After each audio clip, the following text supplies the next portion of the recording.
Hello, everyone. My name is Michael Delayakovo. Welcome to the Morality is Hard podcast. Today, I'm lucky to be joined by Jacy Reese. Jacy is the co-founder and research director of Sentience Institute, an effective altruism think tank researching humanity's moral circle.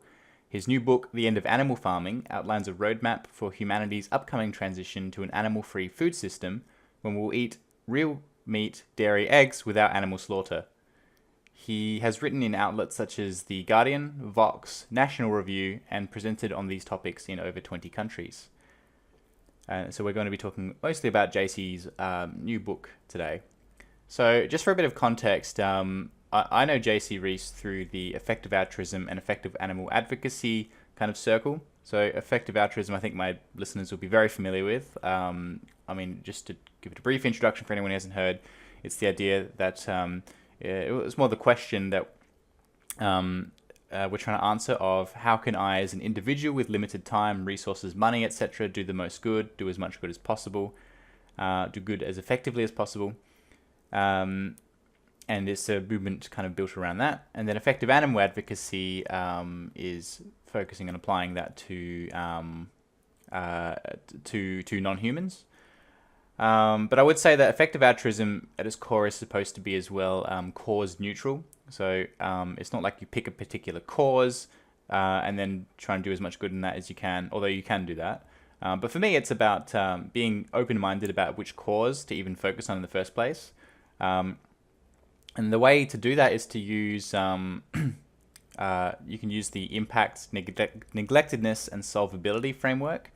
So these are three kind of tools you can use to try and decide which cause or which charity is really effective or which action intervention is really effective. So impact is just how big is the problem, or how good would it be if that problem went away. So obviously big problems, really big problems weigh high on this, and small problems weigh low on this. Neglectedness is how neglected is the cause, or how neglected is that thing. For a really neglected area, it's much more likely that you can come in and make a huge impact. Whereas for a less neglected area, like a cause with billions of dollars of funding and everyone in the world already cares about it, it's less likely that someone coming into that area is going to make a big difference. And then lastly is solvability, or sometimes called tractability, and that's just the idea of how easy is it to make change in that area. So a problem might be massive, it might be really neglected, but if it's just too hard to make change, if it's not physically possible, or there's other reasons, policy reasons, why it's really hard to make change in that area, that can weigh negatively in that cause's favor. But combining all three of those, you can get a picture of how effective it is to work in a particular area. And then so coming back to effective animal advocacy, I think focusing on non-humans is one of the most effective things I can do by using that framework. If we're just only talking about farmed animals, we're talking something like 80 billion land farmed animals a year. Almost all of them suffering a lot, and it's really neglected. I mean, there's not many people working on this, and in fact, only a small percentage of the population at the moment is fighting for this at all. And then solvability, I think it is quite solvable. We're making quite a bit of progress, and I think it's somewhere an individual could have a big difference. So that's why I've chosen to focus on effective animal advocacy, and that's why I got Jacy Reese on today to talk about his book, but then also in the context of effective animal advocacy. So without any further ado, I'm going to jump into my chat with Jacy. I'm joined today by Jacy Reese. Jacy, thanks for being here. Thanks for having me, Michael.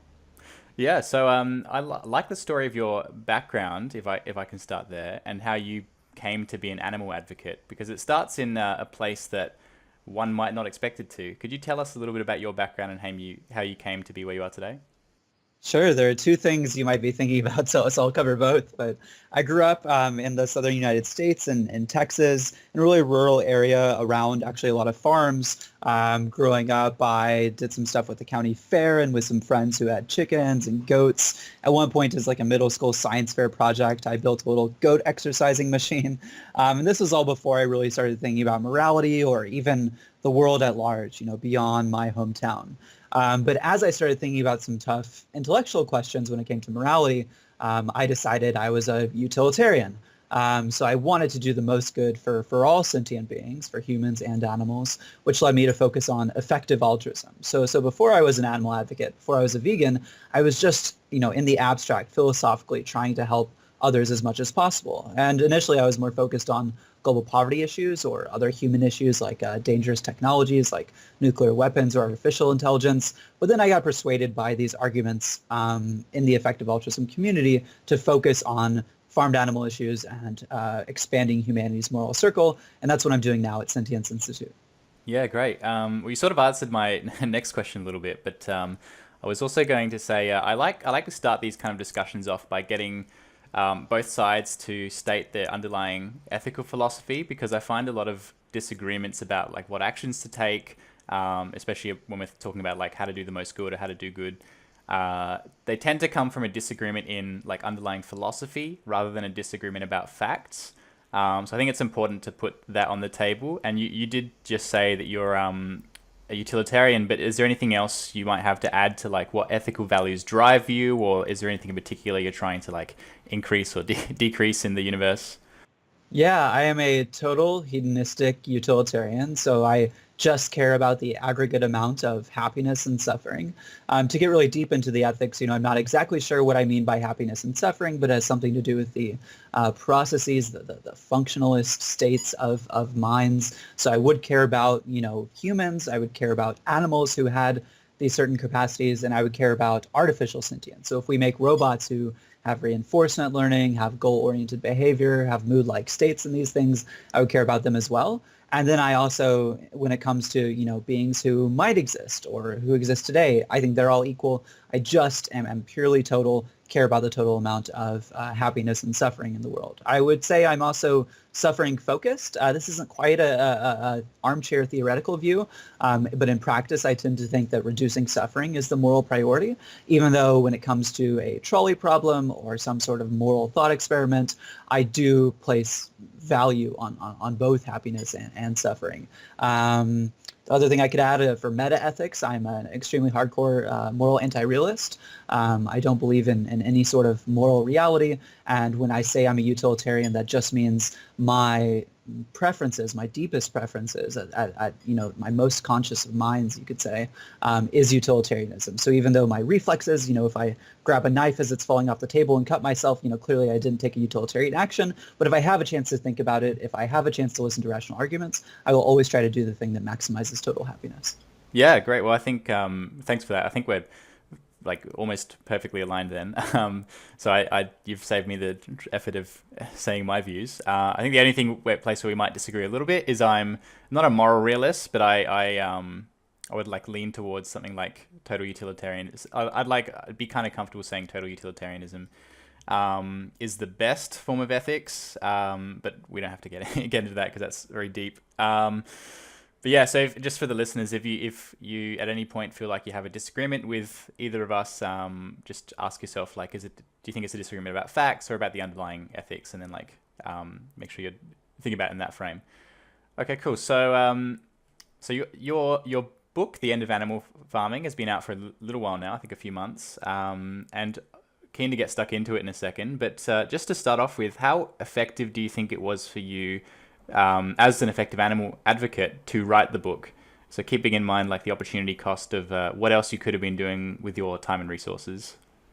Yeah, initially I was mostly skeptical about the ability to write and publish a high quality book, in the not in just the sense of the writing itself, but getting a good publisher and all these things. So at the beginning, I thought it was kind of a test run. I might not get a book deal. I might not have much success with it. But in hindsight now, since I did get a solid traditional publisher, Beacon Press, who gave me an advance and everything, it got media coverage, more than I expected. All of these things considered, I do think it was worthwhile. In fact, I think that in expectation and in fruition, the massive value came from building a platform and having the book as a reference. So there's now a book on the effective altruism perspective on animal advocacy. The way we have super intelligence, for effective altruism thinking when it comes to artificial intelligence.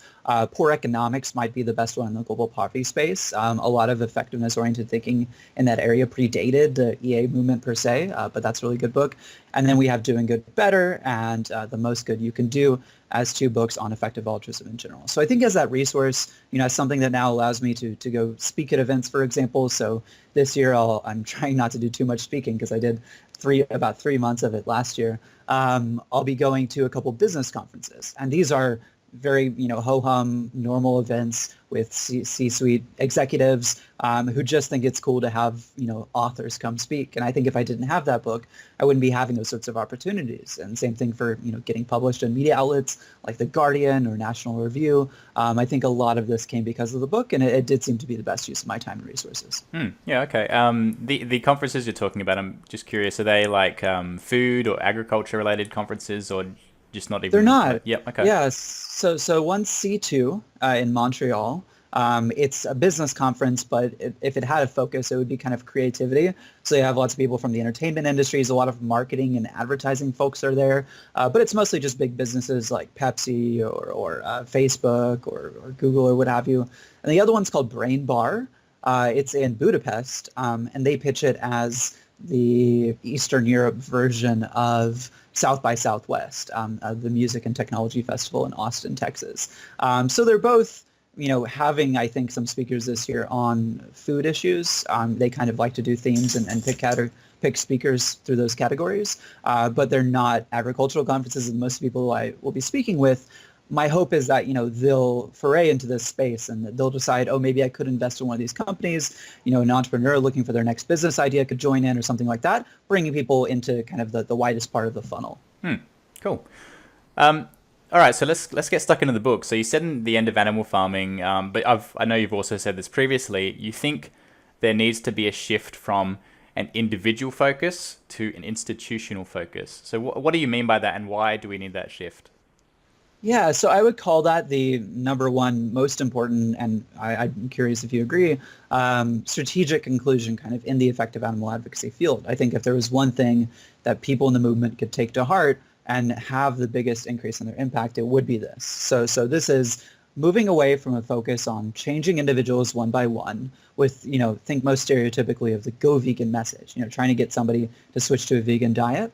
And instead focusing on more collective action. So this is either changing people en masse, changing social norms, or it's changing, businesses, governments, nonprofits, changing people together in a social way that I think has more evidence from historical social movements, from psychology. Think of all the defensiveness that happens when you focus on getting people to go vegan or change their diet at all, reducitarianism or whatever, one by one, compared to how people want to join in when you discuss it as a fight against factory farming or against animal cruelty, being a part of the next great social movement. And, I tried to practice what I preach here in the book, and that's why it's called The End of Animal Farming and not Go Vegan or something like that. I think that rallies a lot of people together. You get a lot of business people, like what we were talking about, entrepreneurs who could end up starting the next great vegan company, even though there's no way that they would think of a vegan diet as something that's accessible to them. So I think it helps us build a big tent, and I think focusing on collective goals is more effective in the long run. Yeah, so I do have a steel man for that I want to go through in a moment with you. But what are some examples of like coming at it from an institutional focus? And in particular, if I was an individual thinking about how can I do as much good as possible, like what are some things that I would be potentially thinking of doing from an institutional perspective? Yeah, so you could break it down into two big categories. First is the tactics that we use. So think of a tactic as something like, are you going to pass out leaflets on the street? Are you going to do a cube of truth? Are you going to join a campaign, to get, let's say, a veggie burger at McDonald's or Hungry Jack's, though they already have one. I'm trying to think of Australian examples. McDonald's doesn't have one yet. Or have more cage-free eggs and higher welfare products. Think of these campaigns, institutional campaigns, as compared to that kind of, you could say, street or grassroots level outreach. And I would argue that when people have the option of doing either of those, let's say you want to work full time in one of those strategies, you should err towards the institutional one. Of course, there are many people who, if you're really great at talking to people one by one on the streets and you think you're just so effective at that, maybe that is where those resources should go.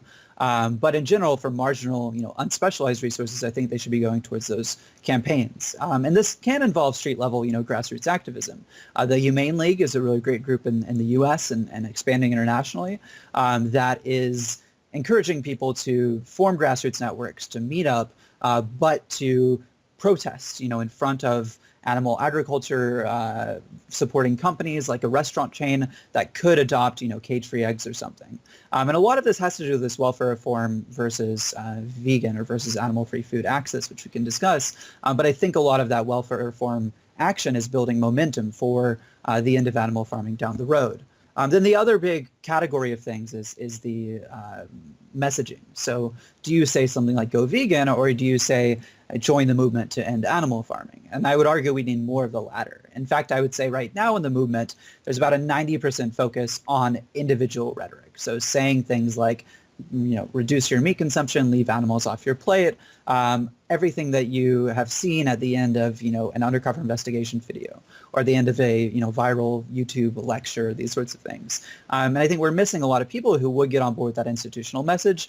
And if I had my way, I would have the movement be about 70% focused on institutional messaging and 30% focused on individual. Is part of that a psychology where people might be more inclined to get involved, like on board with the institution, where they might not personally be compelled or by to go vegan, or they might not want to go vegan, but almost everyone agrees that industrial animal farming is awful. Is that kind of where you're coming from? Yeah, that's a big part of it.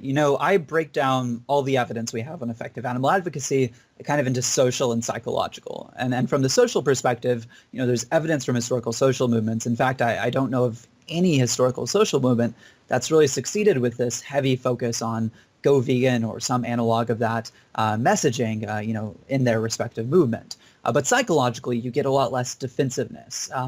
Instead of defensiveness, you get moral outrage. You get people wanting to fight, wanting to take to the streets, to yell from the rooftops, because they don't see themselves as the enemy. They don't see themselves as the problem.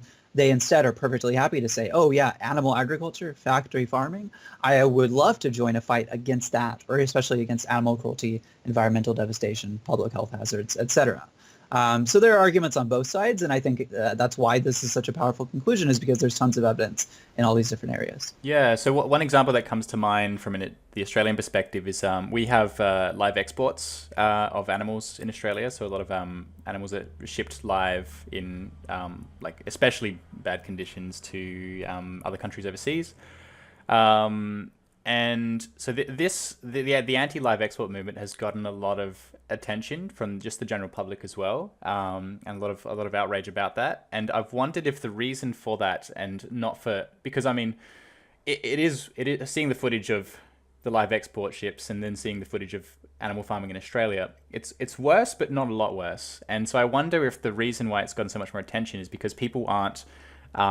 It doesn't feel like they're so directly involved in that, or maybe it's like less of a cognitive dissonance or like conflict because they're not actually the ones, the general public are not the ones complicit in the live export, whereas they might be complicit in like domestic farming.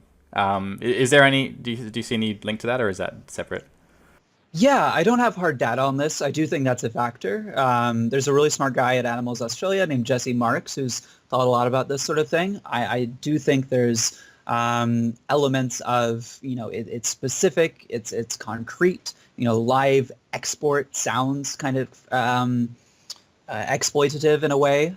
It involves other countries. In any social movement, nationalism is very important. In the U.S., for example, in our civil rights movement, people don't realize this, but one of the big arguments against segregation of schools and other public spaces was that we were lagging behind the communists. And, it was kind of during this Soviet Cold War kind of tension. Even the White House wrote a memo in Brown versus Board of Education saying, hey, you need to desegregate these schools because we need to keep up with this global change. And in the same way, Australians can see it as, oh, here's this thing that, other countries don't have the same standards we do.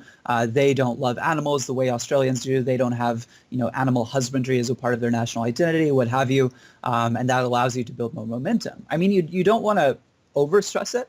There comes a point in the movement when you have to say, hey, we've built a lot of support, we've gathered a lot of attention, we've built large organizations, gotten funders on board, media on board, and all of this, and now we need to pivot to the things that, in some sense, really matter, factory farming as a whole, or vegan food, or whatever. And I think you're starting to see that. I don't know the movement well enough to say like exactly where that line should be drawn, but I do hope that momentum, I think momentum really is the key word here, can be transferred to the end of animal farming in Australia. Yeah. So you talked a little bit about different social movements and what we can learn from that. I want to come back to that, but let me go back to institutional change versus individual change. And I've got sort of my main personal hesitation about that is just still on the other side. One might worry that focusing on institutional change too much might make people feel like they don't have a personal responsibility to change their own behavior. So for example, I'm thinking recently with the latest IPCC report, there were calls following that for people to eat less or to eat no meat for environmental reasons. But then at the same time, another report came out saying that 100 companies were responsible for 71% of global emissions. And I saw a lot of people who were very environmentally minded, but not necessarily vegan, who I think could have been convinced through that to eat less meat or to be vegan or something. But then when they saw this other statistic about the companies being responsible for 71%, they ridiculed people asking for lifestyle change, saying, "Oh, you want me to change my tiny amount of my emission, the small amount of emissions that I am responsible for when these companies are doing so much," kind of ignoring the fact, I guess, that these companies only produce the emissions because there's a demand for the products. So I'm coming at this from thinking about marginal impact.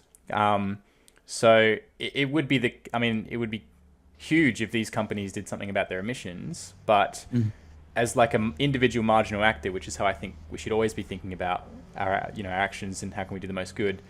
So that the institutional change is going to be, I guess, really effective when it happens, but do you see what I mean? So just thinking about is it really the most I think I'm presenting a more of a strong opposition than I actually feel, but is it really the case that is the most effective marginal thing for someone to do, to focus on institutional change rather than individual? If that makes sense. Yeah, it's a really important consideration, and it points to the fact that all of these things are a matter of balance, because if we have too much personal responsibility, or I should say if we just have a lot of personal responsibility, we reap the benefit of people seeing a clear call to action, being motivated to change themselves, knowing, when they hear climate change on the news, maybe now they'll think, oh yeah, there was that person telling me that if I want to stop this climate change, as of course they do, I should, go vegetarian or eat more plant-based food. And that's a powerful benefit. But there's also a downside in that, there might be somebody who is, let's say, working at one of these companies, one of these companies producing so many emissions, and could fight for policy change. Maybe it's a big food company and they have some meat products and some plant products, and they could help allocate resources towards those plant products. But they're going to say, oh, well, there's so much of an association, subconsciously, so much of an association of fighting climate change, of this whole plant-based farmed animal movement with my own consumption. But, I really like a good steak on the weekends. I'm not going to go vegetarian. And that might put them off from the whole thing altogether. You might think there's some sort of moral effect here, so persuasion effect. So something like door in the face. Door in the face is a persuasion tactic where you make a really big ask of somebody, hey, stop eating those steaks on the weekends, but say, oh, okay, you don't want to do that. Well, here's a smaller thing you can do, just help change the policy at your company or something. So lots of different considerations here, but certainly some people could be put off by that large amount of responsibility, focus, and some people could be motivated to action by it. I think, again, we just need to look at the balance of resources in the movement right now and how many people seem to be being put off and how many people seem to be being encouraged by where we are right now. And I think that still makes me overall lean towards more of an institutional focus. But if we stopped having these discussions, that article on that IPCC report, in The Guardian got, hundreds of thousands of social media shares, and that was very powerful. And if nobody were talking about that change in individual consumption, somebody would need to step up because our allocation of resources would be wrong. But I think right now we're in the other direction. Yep, that makes sense. Okay, cool. So let's come back to the social movements, because I know that's something that your organization, Sentience Institute, also looks at, looking at past social movements to see what we can learn, what is applicable to the animal protection movement. So you talked about this a bit in your book as well, but what can we learn from other past social movements? And in particular, I'd like you to talk about as well, like what is applicable and what's not applicable, and how come? Yeah, sure. So the first question, so far, Sentience Institute is a little over a year and a half old. We have 3 big reports on our website on 3 different movements. One is the British anti-slavery movement, which was the first big one we focused on. It's arguably the progenitor of kind of all what people think of as rights movements today, expanding the moral circle to include all humans, thinking of humans all as legal persons rather than things, thinking of them as beings with moral interests, equality for everyone. It put us on that track. And a few big conclusions from that report. I mean, these are all tentative findings, and of course we want to build this evidence base more before having more confidence. One is institutional change, as we discussed. Another is going for big reforms before trying to abolish the industry. So this came up a bit when we were discussing how people can participate in institutional change. They can try to do a welfare reform or, curb the worst environmental transgressions of the animal agriculture industry rather than just trying to reduce the size or eliminate animal agriculture altogether. And that's what they did in the anti-slavery movement. And in the British anti-slavery movement, they banned the slave trade, which is not slavery as a whole. It is just, transporting slaves across the Atlantic before they tried to abolish the whole institution. And this got them a lot of momentum. They got a lot of people to support them at that early stage who wouldn't have supported the call for full abolition. And I think it was very successful in achieving their goal within a relatively quick time period of just a few decades. Another conclusion would be focusing on specific stories and specific images to brand the movement, really, to borrow kind of a concept from marketing. So, for example, in British anti-slavery, there was this famous medallion symbol of a man with handcuffs, essentially, chains around his wrists, kind of in a praying position. And it said, "Am I not a man and a brother?" And you had this sort of label, think of the rainbow flag for the gay rights movements, or think of the starving polar bear on a small, sheet of ice for the environmental movement. These can be really effective. The other 2 big reports we've done have been on technologies. So the first one was on nuclear power. We saw that, for example, you should look for openings in an industry when you're trying to fight against it. So the French nuclear power movement really succeeded when these oil shocks happened that increased the price of oil and made people desperate for a solution. They kind of bided their time and went in when there was a supply shock, and maybe we could do the same thing for animal agriculture. So, for example, when there are cost increases because of welfare reforms, when there's bird flu or something like this, seize that opportunity and really focus on that. Another big one for actually basically all the technologies we've looked at is focusing on the positives. So you have this issue with nuclear power where you get a lot of discussion of nuclear disasters. Everyone thinks of those first. When they think of nuclear power, they think of 3 Mile Island, they think of nuclear radiation, and you ended up having the pro-nuclear advocates focus on, hey, actually those disasters wouldn't be so bad, not that many people would die, but then the conversation becomes, okay, will a few people die from nuclear power or will a lot of people die? That is not a winning discussion. What the nuclear advocates should have done, and when they succeeded, was when they were focusing on, hey, actually this could help reduce our reliance on fossil fuels. Hey, this could help build, a French or a national a sustainable energy supply or something. Then finally for GMOs, the most recent one, the big takeaway was to avoid a perception or an actual state of being where you're large corporations, where there is secrecy, where you're seen as doing things just for profits. So kind of this whole Monsanto issue of GMOs. The early GMO industry with companies like Calgene and Zeneca looked a lot like what clean meat looks like today. There were humanitarians, there were scientists who felt that this could solve some of the world's most pressing food issues. And yet when they got acquired, when the public discussion became about Monsanto and about profits instead of about, hey, here are these great things GMOs can do. Think of in Hawaii, for example, the papaya industry was basically saved by a GMO that just eliminated a kind of ringworm-like virus in the papaya supply. So it's really important to avoid that perception. And I think that tells us a lot about where we are right now with clean meat. And a lot of people say, oh, no, we don't have to worry about these issues because we're not Monsanto. We are Memphis Meats and Finless Foods. But we could still become, or at least have the perception of Monsanto. And I think that'd be very dangerous. And sorry, that was a long answer. But to briefly go through applicability.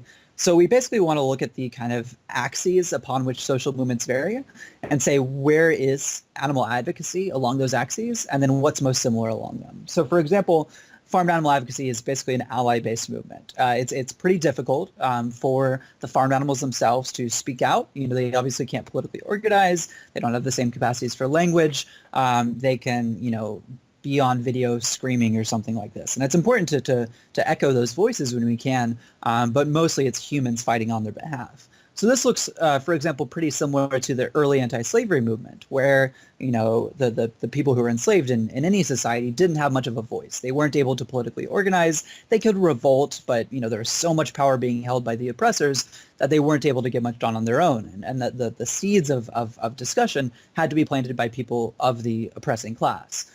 So as that movement progressed, you got more and more, freed slave voices or just free, black people in the United States, for example, voices leading the movement. And in the 1960s and later civil rights movement, of course, that's been mostly victim-led.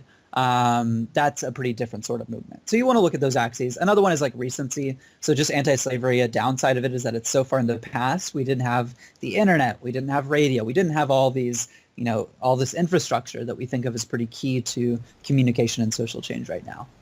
Yeah, cool. Thanks. So I know some groups use past social movements. Like I think DXC use some stuff in past social movements to sort of talk about why they do what they do. I'm sort of blanking on like the key link, for example, here, but do you, I guess talking about direct action in general, where they talk about, I guess they look at examples of past social movements where they did sort of similar direct action.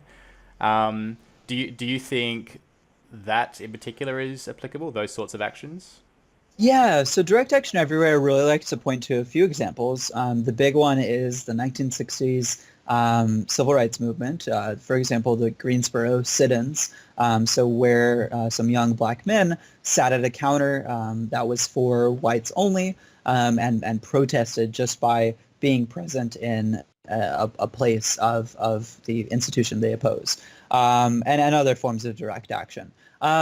I'm not too persuaded by these. So part of this is those axes that we just discussed. So I think 1960s civil rights is very different just as a class of social movement than 2018 animal advocacy. I also think that the nature of the action is different. So when direct action everywhere goes into a restaurant and protests, yells, speaks out, holds posters, plays voices of animals, like I mentioned, that is very different from, somebody going into a establishment and sitting in a place that they are not allowed to. That is very directly, sitting in against the law that you're opposing. So it would be more similar to a vigil, for example, where you're kind of stopping the animals who are coming to a slaughterhouse. That is, putting yourself directly in the line, in the institution, in the position that you're not supposed to be in, to stop what you're seeing as the bad thing that's happening. So I think direct action everywhere has changed over the years. They don't do as many, though. When they do them, they still get tons of negative media attention, I think. Those kind of, going into a restaurant yelling tactics. Instead, it's things like open rescue. So the thing about open rescue is that It's direct, it's confrontational, it's disruption of the industry. But it's a very sympathetic story. You're going in and rescuing animals who are very clearly sick or dying. And yes, it's illegal, but in a country like Australia or the U.S., where everyone identifies as animal lovers, they are going to sympathize with what those people are doing and see the farmers, see the factory farmers especially, as being in the wrong. They can go wrong. There have been some negative news stories, for example, when Direct Action Everywhere or people who at least identify with that name go to small farms and seem to more be taking animals from a small family farmer, and the narrative doesn't play out nearly as well in those situations.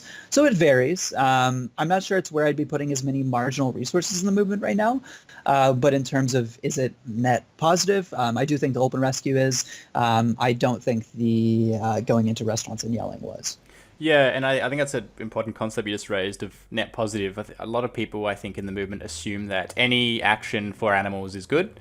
But I guess for us, coming at it from a more utilitarian framework, it is possible for an action to cause more harm than good. And there are some, won't go too much into detail, but there are some very clear and well-researched examples from more social, human-focused interventions where certain programs have been very well meant but have caused more harm than good. So I never like to assume that any action is definitely positive. I like to kind of weigh up the pros and cons.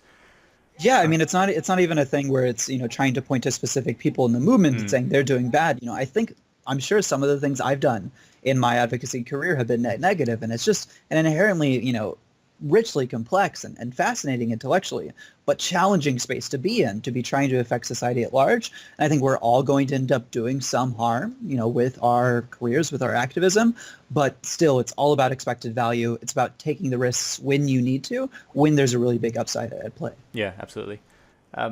So during your book tour, you also spent some time in China, and I'm interested to know whether you noticed any differences. I mean, I'm sure you weren't there for very long, but whether you noticed any differences in perceptions towards the use and abuse of animals, or on just the difficulty in general of animal advocacy there? Do you think we have reason to be optimistic? Is it easier, harder than, say, in a Western nation where we're more familiar?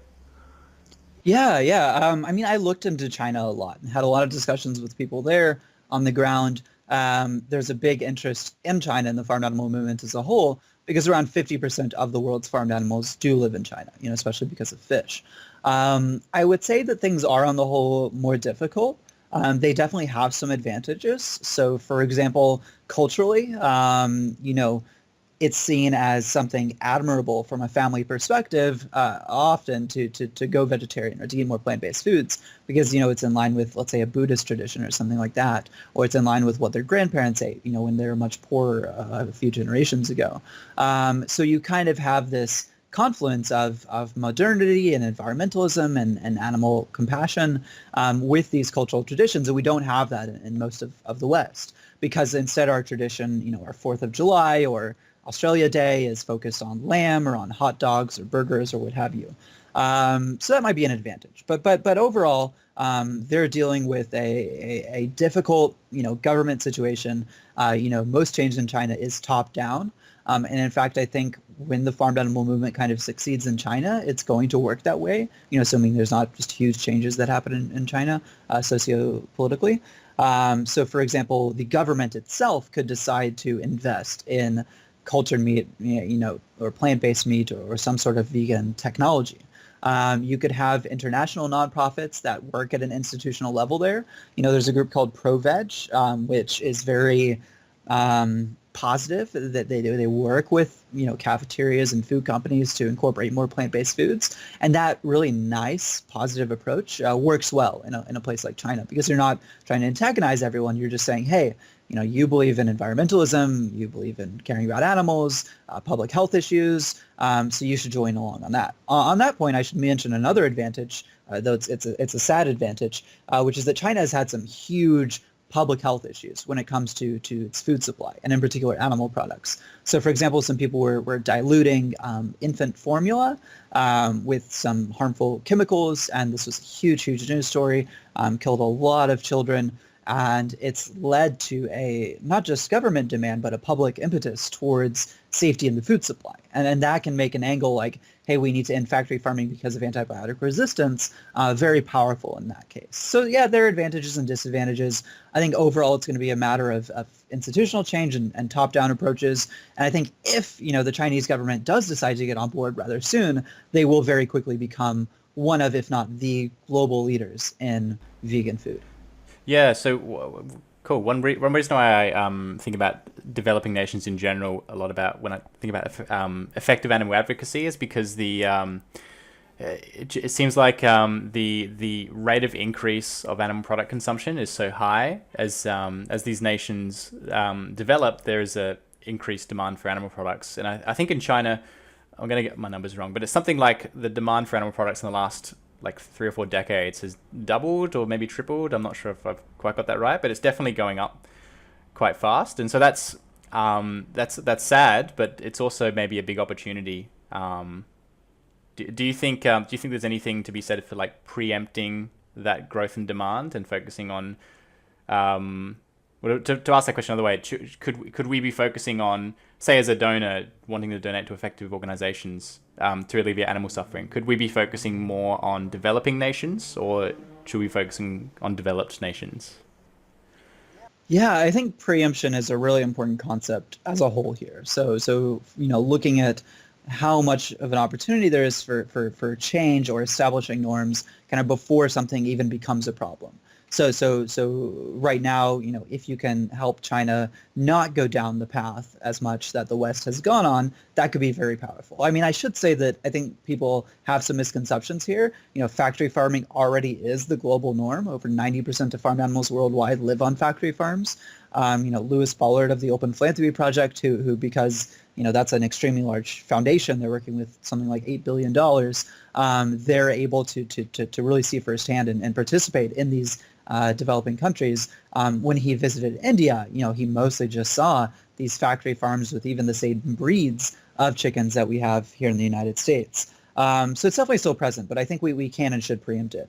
It's more difficult as again, marginal actor, like I think rightly you're focusing on, because, for example, it's difficult to just donate to Chinese nonprofits. I mean, so one of the discussions I had a lot there was just like, would we even start a nonprofit in China? Like, they in some sense don't exist. There's kind of a legal gray area where you have some things, but they're usually very, you could say, community service, very direct things like, a homeless shelter, a soup kitchen itself, rather than something that's trying to advocate. There aren't advocacy groups in that same sense.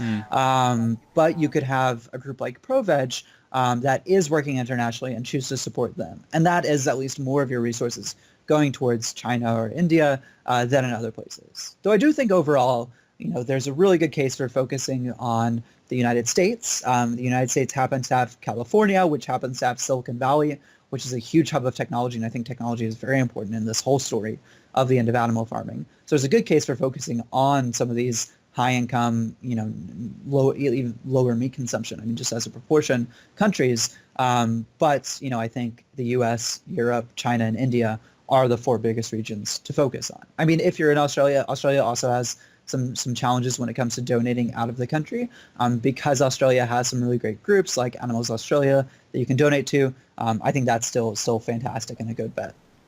Yeah. And this is not quite on topic, but it just came to mind. I think we also have the issue in Australia compared to other countries where animal charities in Australia, animal protection charities are not tax deductible, but I believe in the US they are, if I'm not mistaken. Yeah, I actually forgot about that. They are definitely. In the U.S., anything basically that's a nonprofit, no matter what there's some like don't get involved in politics, but basically no topical restrictions for what can be a nonprofit. Yes. What can be tax deductible. Yeah, so I'm sure that makes the whole thing a little bit harder as well, because I think tax deductibility matters to people when they think about where to donate, maybe a little bit more than I think it should, but it is really important for donors. So I think that makes things a little bit trickier here. And also, like, overseas donations, obviously from Australia, not tax deductible. Yeah.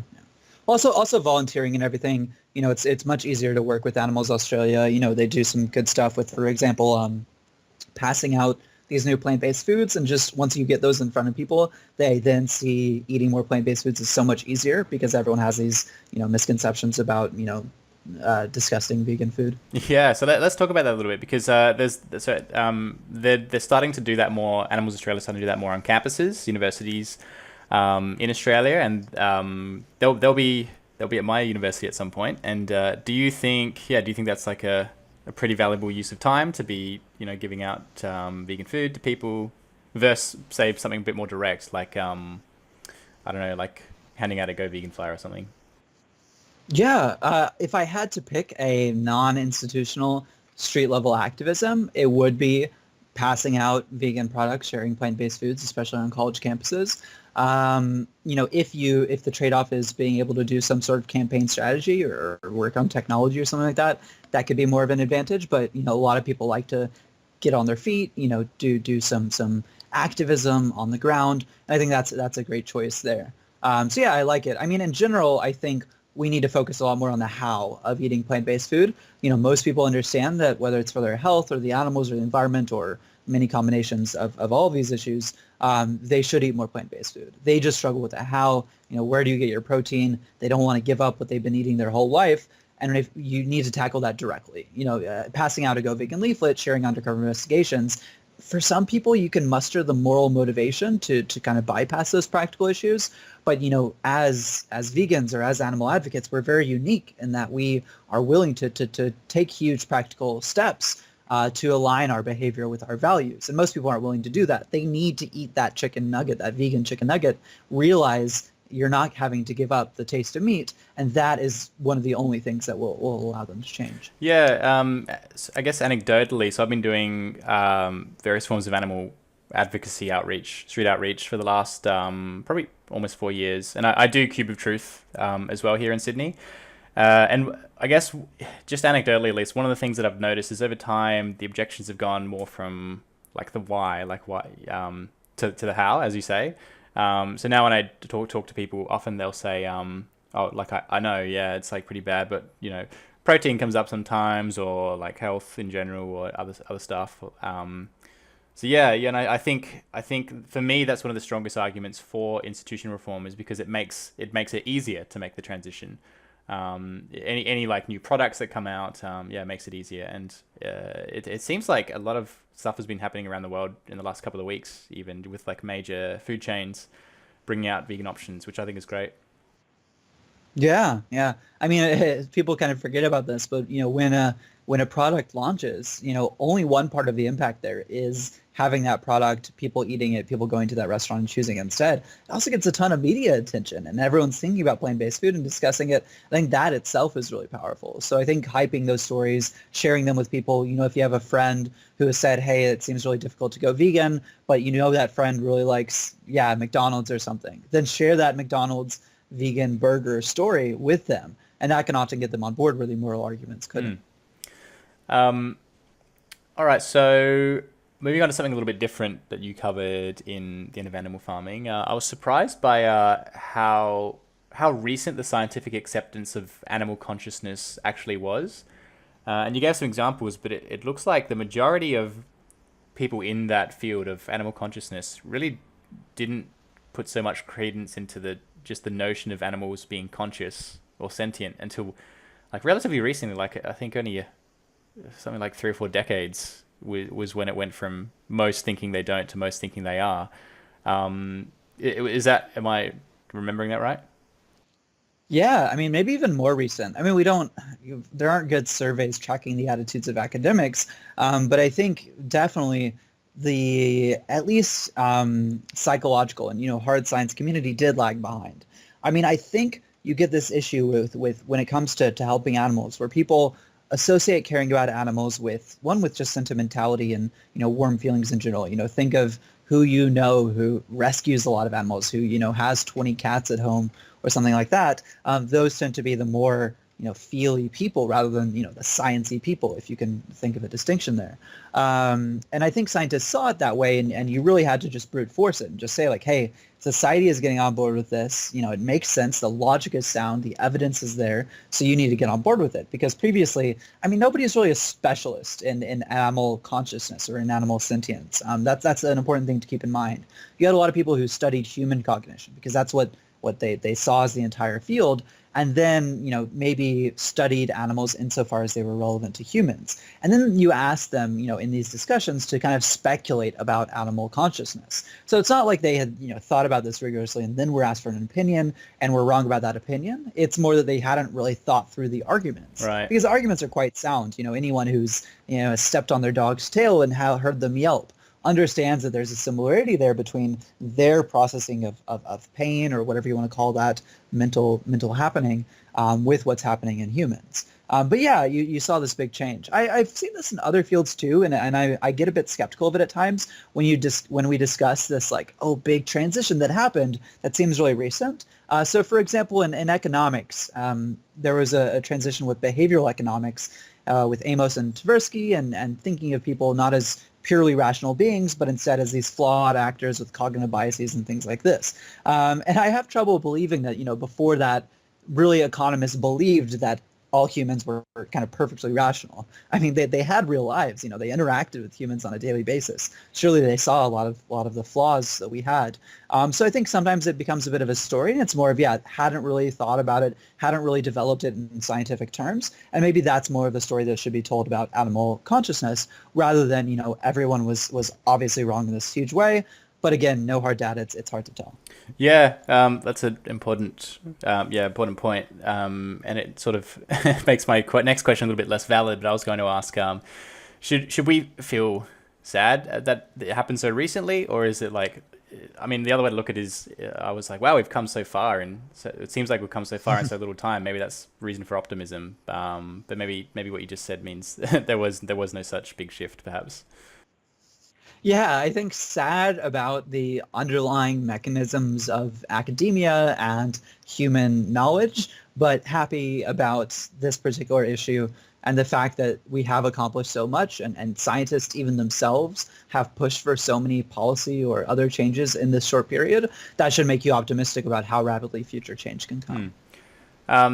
Let's talk about clean meat or cellular agriculture, which you talked about in your book a little bit. So in other words, for the listeners, animal products that are grown outside of an animal, grown directly from like a cell line in some medium. So I think currently, I'm pretty sure you can't buy these products commercially yet anywhere in the world, last I checked. But some companies like Memphis Meat seem to be getting pretty close. So how optimistic are you about clean meat, or just cellular agriculture products in general? Do you think do you think that will be a big factor in the movement? And also, what do you think is like a realistic time frame for us seeing it in supermarkets and restaurants? Yeah, I think it will be a big part of the movement. I think if you look 50 years from now back on what created the biggest change and what was perhaps, the cornerstone of progress that everything else, all of the other changes are kind of centered on, it would be cellular agriculture. In terms of timelines, I think the first products will come quite soon.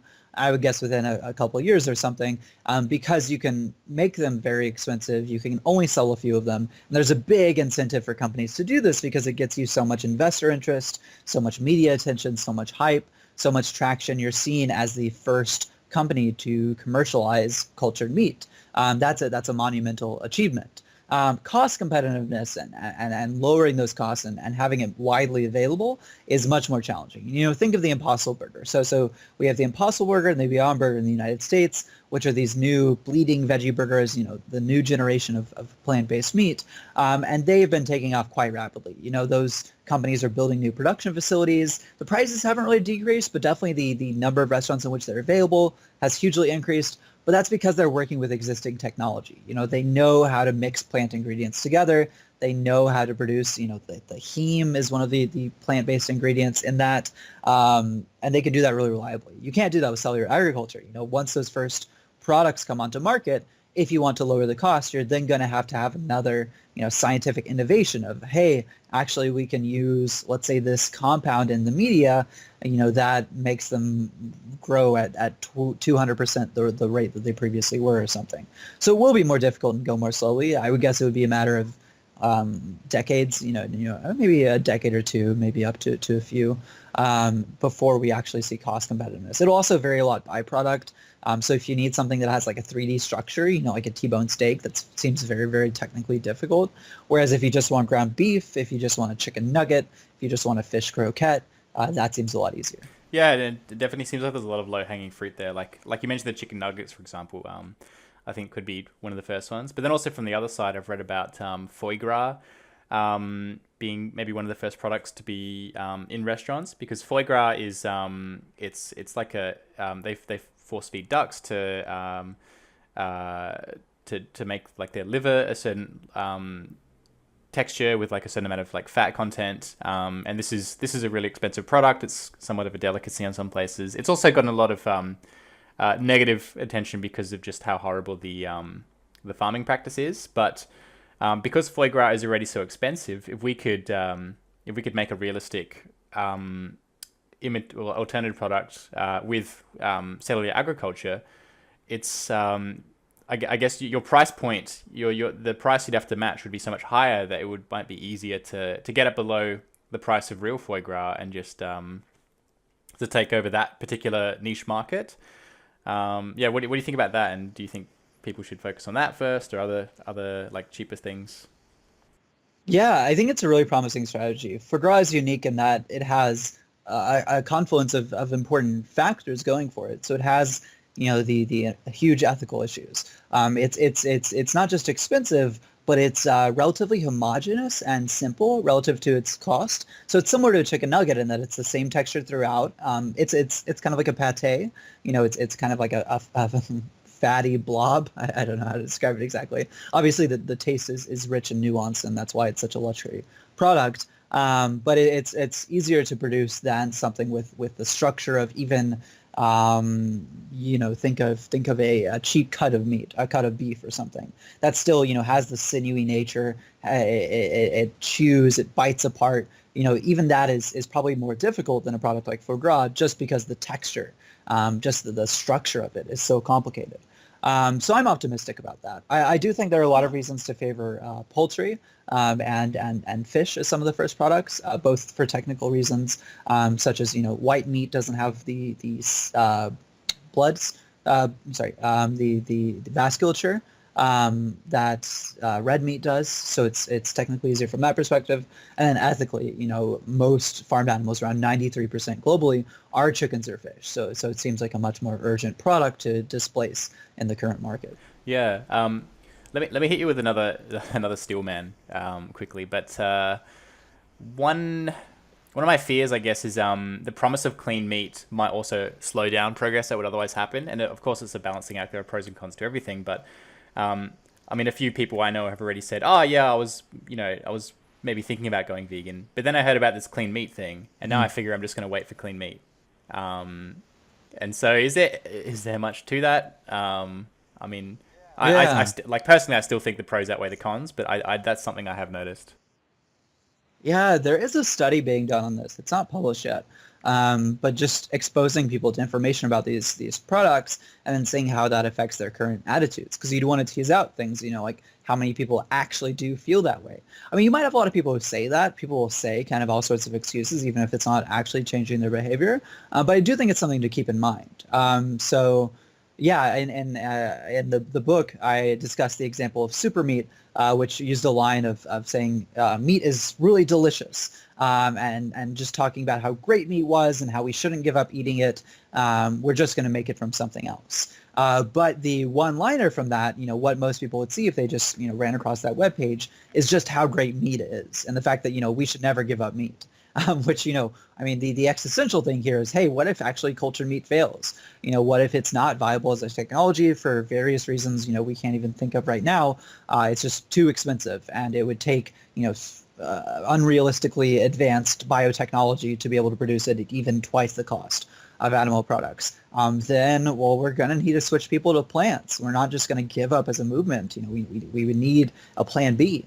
And we don't want to have people too attached to that idea. I mean, a certain amount of hype is necessary, to get the investor interest. I'd say the industry has a lot of hype right now.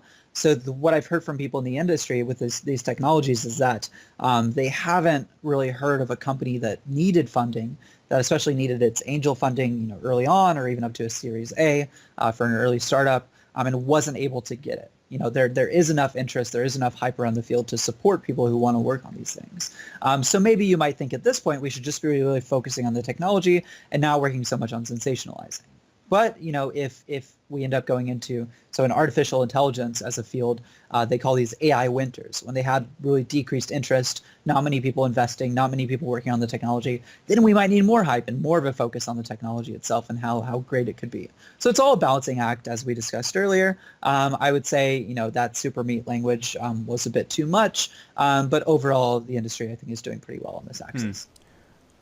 We've already talked a little bit about opportunities for like volunteering or personal actions that you can take, so institutional versus individual. But another side of doing good, which is I think even still today fairly neglected, is what you can do with your spare income. So you can support really effective organizations to do a lot of great work. So I want to ask you, as someone who's really involved in this movement of effective animal advocacy, what do you think? What do you think are some of the best giving opportunities for people thinking about this? I'll let you spruik Sentience Institute a little bit, but in addition to that, like what other organizations do you think are particularly good? And also, you're always weighing up the risk versus reward, and so feel free to talk about maybe a bit more riskier. Well, not risky is maybe not the right word, but just organizations that might have a higher impact with a lower chance of that being realized. Yeah, sure. So for context, when I first got involved in animal advocacy, it was around 2013 when Animal Charity Evaluators was starting up. So the organization that now recommends some of the most effective giving opportunities for helping animals and moves several $1 million towards effective animal charities. I was chair of the board of directors and then a full-time researcher there before I moved to Sentience Institute. And overall, I think that their recommendations are really good. Take my bias into account, of course. I think that in particular, the Good Food Institute, the organization that's working at the intersection of not just animal advocacy and social change, but also this technology. Yeah, I think this is a really important space because with the technology, it's very powerful. Like I said, I think it's going to be the cornerstone in kind of the historical narrative of how animal farming ended. However, it also has a lot of vested and self-interest in it. So you have business people and you have investors who just see it as a really great place to make lots of money, even if they're not on board with the ethical stuff. So for this reason, you might think that the social change, the animal advocacy is more neglected. As morally driven people ourselves, we might want to focus on that social change because it's kind of moral in nature. It's persuasion. It's expanding humanity's moral circle, rather directly. But I think if you're at the intersection, you're able to utilize that power, affect what is the cornerstone of change over the coming decades, but it's still a neglected strategy. You can still leverage these moral motivations. You can steer these wild horses that are the cultured meat companies that are all vying for, first mover advantage in the field, trying to rush to market, might not be as worried about the long-term overall success of the industry, and having Good Food Institute there to corral it is really important. Food Frontier is an organization in Australia that is doing similar work to the Good Food Institute. Good Food Institute is international, but they started in the U.S. and they're not doing as much in Australia yet, at least. Modern Agriculture Foundation is a similar organization in Israel that's doing that kind of work. And other than all this kind of technology, nonprofit stuff, I also really like research. So Sentience Institute, as you mentioned, obviously, take my bias into account. But all of the kind of meta and support stuff. I think you can multiply your impact in a really important way. So if you're able to do research or to fund research that then helps other advocates be more effective, you're multiplying the whole impact of all of those people who listen to that research. Or same thing with other kind of support structures. So for example, there's a group called Encompass that's working to increase racial inclusion and equity in the farmed animal movement. The farmed animal movement right now, by and large, is at least the leadership is mostly white people. And it seems like if we want to represent society at large and ignite really global change, we should have a more diverse movement than we have right now. So that's really important work that, again, is multiplying the impact of other advocates. So those are kind of the two broad areas I'm really excited about right now. So the intersection of technology and social change, and then kind of meta support research organizations. Yeah, cool. Thanks, Jacy. Got one last question to wrap things up, and I want to look into the future, and not just the future that some people think of, like the next few decades, but if we start to look, to the next thousands or even millions of years, people might be concerned about the lives of people who live far in the future, and maybe it's hard to say what kind of impact could we do our actions today have on those people, but as hard as it is to measure, our actions do have flow-on effects into the future, so it's important to think about. But I want to talk about like the next kind of big movements or the fringe movements to animal advocacy, so things like wild animal suffering or insects, or even artificial sentience, which you talk about at the end of your book. And I like this. I like the concept of moral circle expansion. So could you please talk about these kind of future, I guess the future in these other adjacent cause areas with the context of moral circle expansion? Yeah, of course. So, farmed animals stick out to effective altruists because there are over 100 billion of them right now, and not many people are working to help them. But even though that seems like the biggest kind of human-caused suffering today, we also want to be considering another kind of moral blind spot, which is beings that could exist in the future, who we could affect in the future, and who might suffer in very large numbers in the future. And yeah, you mentioned kind of the categories that I lay out at the end of the book. So there's wild animals. Wild animals are suffering in much the same way that farmed animals and other domestic animals are. And we think it's very obviously a good thing to help them at a small scale. Wildlife rehabilitation is very popular and widely lauded. Rescuing individual wild animals in some sort of, viral video is a pretty common thing on the internet. But it seems like, think of a drought or think of an infectious disease like worms or something that's causing a lot of suffering in wild populations, and that could potentially be ameliorated. Obviously, keeping in mind the fragility of ecosystems and making sure it doesn't have negative effects on other sentient beings, whether those are wild animals or humans or domestic animals. But it's something we should keep in mind, and I think we should be ensuring today that we're laying the groundwork. So to again speak about kind of meta and research groups, there are a few organizations, Utility Farm, Wild Animal Suffering Research, who are doing research into wild animal issues and are kind of laying the groundwork for when, decades from now, we might be able to really tackle wild animal suffering at a larger scale. Same thing for insects. So, for example, thinking about eating insects, I go to a lot of kind of food tech conferences and events where there'll be someone there saying, hey, we actually need to, instead of farming mammals and birds and fish, we need to be farming insects. But again, if we think of, how many potentially sentient beings are involved, neuroscientists and ecologists increasingly are thinking that these small creatures who live around us, like crickets or worms or spiders, have some semblance of sentience. And maybe you think that's just a small fraction, or maybe you think that it's pretty unlikely. But even if it's, a millionth of a chance that these animals are sentient, they exist in such staggering numbers, way more than, a million times the number of other animals, that it still seems quite important to be helping them and to be widening the moral circle to include them. And then finally, thinking about how we consider just future beings overall. And, are we thinking about artificial sentience? Are we thinking about the fact that humanity could create factory farming on a galactic scale, by building sentient robots or something? The kind of these science fiction scenarios that might come to pass, just as people 500 years ago couldn't have imagined that we'd be building these huge, animal factories. They couldn't probably imagine much more than the, family kind of pasture-based farm or something like that. So we should be building a foundation, I think, for these future movements. And I think if people are taking this effective altruism mindset really seriously and want to question themselves as vegans and as farmed animal advocates, this is the key area to do it on. And to think that, just as we like to think about, society has closed their eyes and isn't paying attention to this huge monolith of factory farming or animal exploitation, we also might be blind to something. And I think that something would be moral circle expansion and future suffering. Yeah, and so moral circle expansion. Yeah, I guess like bringing more and more beings into our circle of concern. And I think Michael Dickens has written about this might be like one of the best ways that we can actually affect the far future is to like spread values that we think are good, or like to expand that moral circle in general, and then to affect kind of future generations in that way. Yeah, and one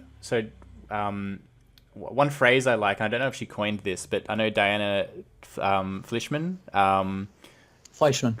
calls herself a sentientist, Yeah. instead of like so some people call themselves a humanist, or like then some people like include animals. But I think I that really resonates with me with the idea of a sentientist, because it sort of sets you up for those like future blind spots where just anything sentient is something that you would care about, and maybe there's a blind spot that like we can't even conceive of right now. But I think that covers most of them, so I really like that.